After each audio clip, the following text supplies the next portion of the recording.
আমরা যাদেরকে ধরতে পারি যখন বিভিন্ন চালানে, যেমন গতদিনের ঘটনাটা ঘটেছে, একটি নৌকায় করে তারা মানে মাছ ধরার নৌকায় করে তারা এই 5 লাখ পিস ইয়াবা নিয়ে আসছিল মিয়ানমার বর্ডার থেকে।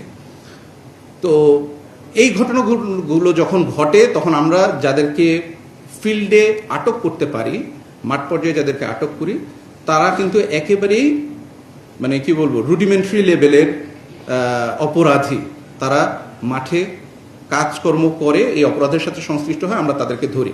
কিন্তু এর ব্যাকগ্রাউন্ডে কিন্তু কাজ করে বড় বড় মাদক ব্যবসায়ী বা হোতা যারা আছে, তো তারা কিন্তু ম্যাক্সিমাম সময়ই দেখা যায় যে ধরাছোঁয়ার বাইরে থাকে। তো এর সাথে আসলে এই ধরনের অপারেশনগুলো আমরা যখন মাঠ পর্যায়ে করি তখন আমাদের এগুলোর সাথে আবার ফলো আপ টিমও থাকে। দেখা যায় যে যারা গডফাদার বা হোতা তাদেরকেও আমরা ধরার চেষ্টা করি এবং এই প্রচেষ্টাটা চলমান। অনেক সময় আপনারা দেখবেন যে বড় বড় মাদক কারবারীরা র্যাব, পুলিশ, বিজিবি আরও অন্যান্য আইন শৃঙ্খলা রক্ষাকারী বাহিনীর হাতে গ্রেফতার হয়।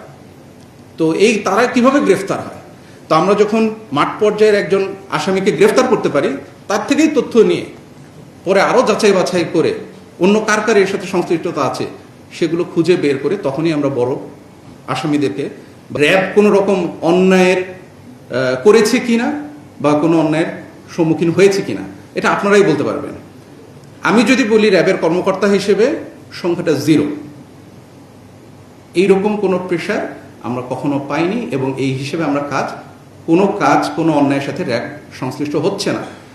কতিপয় সদস্যদের বিরুদ্ধে বিভিন্ন সময় বিভিন্ন ধরনের বলবো যে ডিসিপ্লিনারি যে ইয়েগুলো আসে, কমপ্লেনগুলো আসে, সেগুলোর বিরুদ্ধেও র্যাব বর্তমানে খুব দৃঢ়ভাবে পদক্ষেপ নিয়ে তাদের বিরুদ্ধে ব্যবস্থা করে যাচ্ছে। একটা বাহিনী থাকলে এরকম একটা ঘটনা এরকম হতে পারে, হওয়াটা অস্বাভাবিক বলছি না। যদি হয় তাহলে তার বিরুদ্ধে আইনি প্রক্রিয়া আছে এবং র্যাব প্রতিষ্ঠান হিসেবে এই আইনি প্রক্রিয়া খুব শক্তভাবে নিয়ে যাচ্ছে।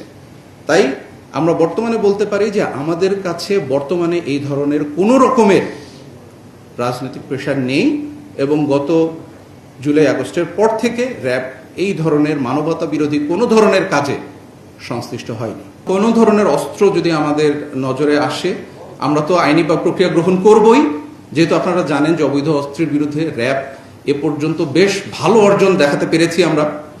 তাই আপনাদের কাছে অনুরোধ থাকবে, আপনাদের কাছেও যদি এই ধরনের কোনো অবৈধ অস্ত্রের, এই পেন গান বা এই ধরনের সংশ্লিষ্ট অন্য কোনো ধরনের অবৈধ অস্ত্রের সন্ধান থাকে, দয়া করে আমাদেরকে তথ্যগুলো দিয়ে সহযোগিতা করবেন। আমরা দ্রুত এর বিরুদ্ধে আইনি ব্যবস্থা গ্রহণ করার জন্য